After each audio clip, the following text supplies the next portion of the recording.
বড় ভাই সে এক যুগ জামানা ছিল যখন বন্ধুগুলা বলতো তোর গান মেলবো, গালাগালি মনে হতো ভাই ওইটা, কিন্তু এখন প্রপোজাল লাগছি, হুমকি লাগছি যে ভ্যানচো সত্যি না কোনোদিন মদ খেয়ে খুলি মেললে ভ্যানচো এই নেশা করবে তো ঘরে বসে করো, মা বাবার সামনে খাও মদ, অন্তত মা বাপ গাইল দিবে কিন্তু তুই গান তো মারবে না অন্তত।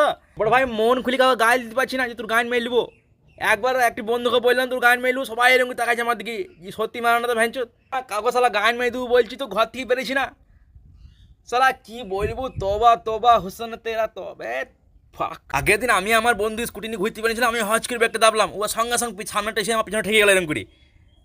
আমি ভাবছি ভ্যানচো দিয়ে মজা লিছি না তোবার, ও ভাবছি ভ্যানচো দিয়ে মজা পেয়ে গেল তোবার। কি চলছি মাখার লড়াই এই দুনিয়াটাতে। হ্যাঁ ছেলে আগে মেয়েই ভয় খেয়েতো রাতে বেরিয়েছি, এখন ছেলে গেলা ভয় খেয়েছে রাতে বেরিয়েছি, ঝালা কে কি কোথাও মেয়ে লিবাক। বড় ভাই এই নিশাখোর বন্ধুগুলো কাছে দূরে থাকো ভাই, এরা আসলা বলে পার্টি দেবো, পার্টি দেওয়ার নাম করি গাঁর ইজ্জত ভাজনিটি সব নিলবাক।